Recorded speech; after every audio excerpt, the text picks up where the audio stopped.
Good morning. Unit 5 states of matter. इस chapter में आपने पिछली क्लास में काइनेटिक मॉलिक्यूलर थ्योरी इसके कुछ पोस्टुलेट्स देखे थे। आज आते हैं वॉन डर वाल्स इक्वेशन पर। वॉन डर वाल ने आइडियल गैस इक्वेशन इसमें कुछ टर्म्स में करेक्शन किया और आइडियल गैस इक्वेशन हम लिखते हैं P I B I equals to N R T. इसको दे रहे हैं हम इक्वेशन नंबर 1। इसमें इन टू टर्म्स में करेक्शन किया है, मॉडिफिकेशन किया है प्रेशर और वॉल्यूम में, और अपना एक नया इक्वेशन दिया है, उसे बोलते हैं वॉन डर वाल्स इक्वेशन। आई से मीनिंग है ideal gas. Actually ideal gas equation ये आइडियल गैस पर ही एप्लीकेबल होती है, इसलिए जो प्रेशर लिया है ये आइडियल गैस का लिए है, वॉल्यूम जो लिया है ये भी आइडियल गैस का ही है। एन आप जानते ही हैं नंबर ऑफ मोल्स होता है, आर होता है गैस कांस्टेंट एंड टी होता है टेम्परेचर। तो वॉन डर वाल्स ने दो टर्म में करेक्शन किया है, प्रेशर और वॉल्यूम में। सबसे पहले आते हैं हम वॉल्यूम करेक्शन पर कि वॉल्यूम करेक्शन किस तरह से किया गया है। एंड वॉल्यूम करेक्शन इस टर्म को समझने के लिए हम चल रहे हैं काइनेटिक मॉलिक्यूलर थ्योरी से, फ्रॉम काइनेटिक मॉलिक्यूलर थ्योरी। इस थ्योरी से हम चल रहे हैं। ये थ्योरी क्या कहती है? वॉल्यूम ऑफ गैस मॉलिक्यूल्स, जो भी गैस मॉलिक्यूल्स के वॉल्यूम होते हैं, इज निग्लिजिबल, ये निग्लिजिबल होते हैं, negligible than total volume. Total volume के कंपैरिजन में ये निग्लिजिबल होते हैं। But from van der Waals, van der Waals का क्या कहना है? From van der Waals, van der Waals ये कहते हैं कि ये जो मॉलिक्यूल्स हैं, गैस मॉलिक्यूल्स, इनका जो वॉल्यूम है ये निग्लिजिबल नहीं होता है। मतलब गैस मॉलिक्यूल्स का भी अपने आप में कोई ना कोई वॉल्यूम होता है, और जब उसका कोई ना कोई वॉल्यूम होगा तो जो रियल गैस का वॉल्यूम आएगा आइडियल गैस की कंपैरिजन में ग्रेटर आएगा। क्यों? क्योंकि गैस मॉलिक्यूल्स का वॉल्यूम भी टोटल वॉल्यूम में क्या हो गया है? इंक्लूड हो गया है। तो टोटल वॉल्यूम क्या हो जाएगा? बढ़ जाएगा। तो ये जो टोटल वॉल्यूम बढ़ा है किसके रिलेटिवली बढ़ेगा? आइडियल गैस के वॉल्यूम के कंपैरिजन में बढ़ जाएगा। और यदि मान लीजिए हम यहाँ से ये साइन रिमूव करके इक्वल टू का साइन लाए, V I equals to V minus N B, एक न्यू टर्म को यहाँ पे सब्सट्रैक्ट किया गया है, तब ये V I equals to V minus N B आया है। ये इक्वेशन कैसे बना? सपोज मान लीजिए हमारे पास है 5 इज स्मॉलर देन 7, तो 5 इज स्मॉलर देन 7, इसमें 5 इक्वल्स टू हमें 7 करना है, तो 7 में से 2 को क्या करना पड़ेगा? माइनस करना पड़ेगा। तो ये हमने क्या किया है? -2 किया। तो ये -2 यहाँ पर क्या है? माइनस एन बी है। एंड 7 एक्चुअली कौन है? कैपिटल वी है। वी का मतलब है ये वॉल्यूम ऑफ रियल गैस है, एंड 5 से मीनिंग क्या है? वॉल्यूम ऑफ आइडियल गैस है। तो ये हमारे पास एक वैल्यू आ गई, V I equals to V minus N B. अब यहाँ पर एन क्या है? तो एन आपको पता ही है, N means number of moles of gas होता है, एंड बी से मीनिंग है van der Waals constant. Van der Waal ने इंट्रोड्यूस किया है, इसलिए इसे बोलते हैं हम van der Waals constant. And ये van der Waal constant depend करता है साइज ऑफ गैस मॉलिक्यूल्स पर। ये गैस मॉलिक्यूल्स के साइज पर डिपेंड करता है, क्योंकि साइज के बेसिस पे ही हम वॉल्यूम को क्या करते हैं? डिसाइड करते हैं। तो ये किस पर डिपेंड करेगा? साइज ऑफ गैस मॉलिक्यूल्स पर डिपेंड करेगा। तो ये V I equals to V minus N B, ये हमारे पास एक नया इक्वेशन बना। अब आते हैं हम सेकंड करेक्शन पर। सेकंड करेक्शन है प्रेशर करेक्शन। वॉल्यूम करेक्शन के बाद नेक्स्ट करेक्शन प्रेशर करेक्शन। और जो वॉल्यूम करेक्शन की इक्वेशन अभी हमने बनाई, इसको अलग से लिख लेते हैं। V I equals to V minus N B, ये हमने लिख लिया।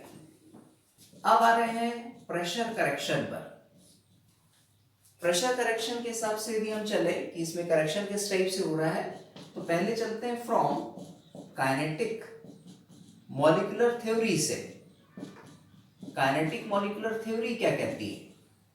इस थ्योरी के बेस पे हम चले तो उसने बताया था no force of attraction, force of attraction between gaseous molecules या गैस मॉलिक्यूल्स, मतलब गैस मॉलिक्यूल्स के बीच में कोई भी फोर्स ऑफ अट्रैक्शन नहीं होता है, ये बोला था काइनेटिक मॉलिक्यूलर थ्योरी ने। बट वॉन डेर वाल्स का क्या कहना है, but from van der Waals, van der Waals यदि इनके बेसिस पे चले तो उन्होंने कहा है कि फोर्स ऑफ अट्रैक्शन होता है पार्टिकल्स के बीच में, force of attraction is present between gas molecules, और जब फोर्स ऑफ अट्रैक्शन होगा तो उस केस में ये जो पीआई है, ये पीआई ग्रेटर हो जाएगा पी की कंपैरिजन में, pi is greater than P. अब थोड़ा इस चीज को समझ लें कि ये पीआई ग्रेटर क्यों है और ये पी स्मॉलर क्यों है। पी स्मॉल से मतलब है ये रियल गैस के लिए है एंड ये हमारा आइडियल गैस के लिए है। कंटेनर हमने लिया है, इस कंटेनर में हमारे गैस के पार्टिकल्स हैं ये। अब थोड़ा सोचिए कि पार्टिकल्स के बीच में कोई भी फोर्स ऑफ अट्रैक्शन नहीं है, और जब फोर्स ऑफ अट्रैक्शन इनके बीच में नहीं है तो पार्टिकल बहुत तेजी से वॉल से टकराएगा, और जब बहुत तेजी से वॉल से टकराएगा तो ज्यादा प्रेशर को क्या करेगा, एक्सर्ट करेगा। इसलिए जो पीआई है इसकी वैल्यू ग्रेटर है पी की कंपैरिजन में। अब पी में क्या बोला है, पी रियल गैस के लिए है, और रियल गैस के केस में हम क्या लेके चलते हैं कि वहां पर फोर्स ऑफ अट्रैक्शन होता है। मान लीजिए इन पार्टिकल्स के बीच में फोर्स ऑफ अट्रैक्शन है तो पार्टिकल उतनी स्पीड से वॉल से नहीं टकराएगा, और जब पार्टिकल उतनी स्पीड से वॉल से नहीं टकराएगा तो कम प्रेशर को एक्सर्ट करेगा। इसलिए रियल गैस का जो प्रेशर आएगा ये आइडियल गैस के प्रेशर की कंपैरिजन में स्मॉलर आएगा।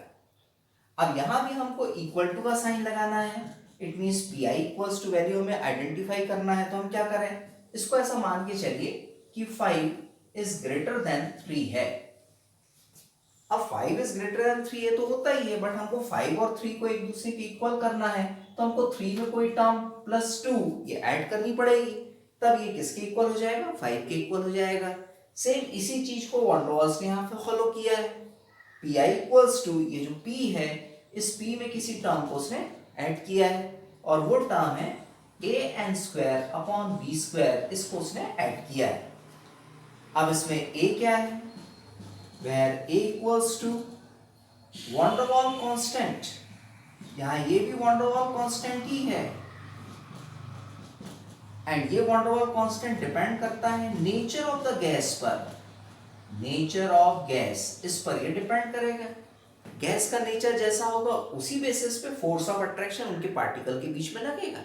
कुछ कुछ गैसेस में पार्टिकल के बीच में फोर्स ऑफ अट्रैक्शन ज्यादा होता है तो उस केस में ए की वैल्यू डिफरेंट आएगी।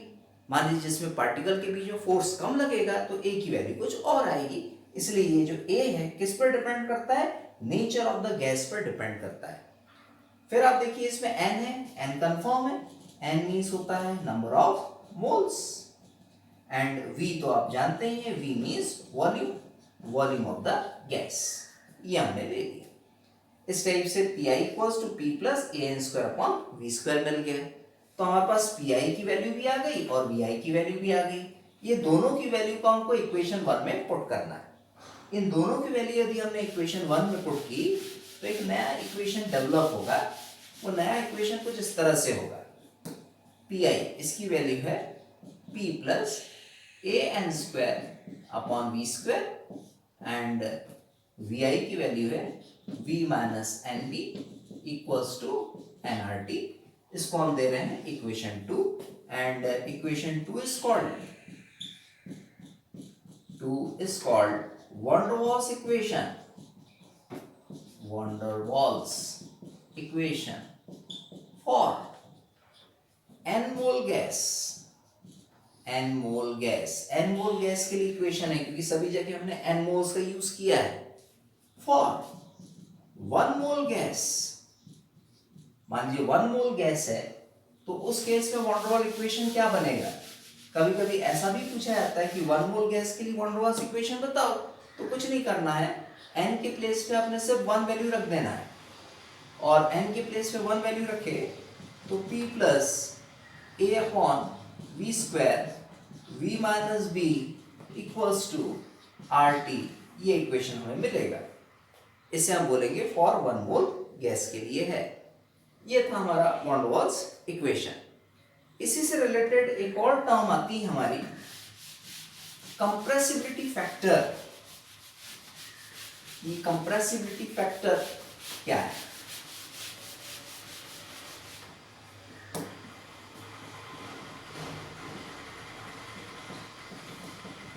Compressibility factor. It is denoted by Z. Capital Z से हम डिनोट करते हैं, and Z equals to PV upon nRT होता है फॉर आइडियल गैस। यदि आइडियल गैस का केस है तो Z इक्वल्स टू हम 1 देते हैं। क्यों? क्योंकि आइडियल गैस में PV किसके इक्वल होता है? RT के इक्वल होता है। तो PV और RT दोनों इक्वल है, ये वैल्यू हमने यहाँ पुट की तो कैंसिल हो जाएगा, Z की वैल्यू 1 मिल जाएगी। और फॉर रियल गैस, यदि हम रियल गैस के केस में चले तो Z is not equals to 1 होता है, क्योंकि रियल गैस इस आइडियल गैस इक्वेशन को फॉलो नहीं करती हैं। Real gas van Waals equation को फॉलो करती है। तो इस टाइप से Z is not equals to 1, और उसमें भी फिर कंडीशन है Z इज ग्रेटर देन 1 और Z इज स्मॉलर देन 1। ये भी पॉसिबिलिटी है इसमें। तो ये था हमारा कंप्रेसिबिलिटी फैक्टर। Thank you.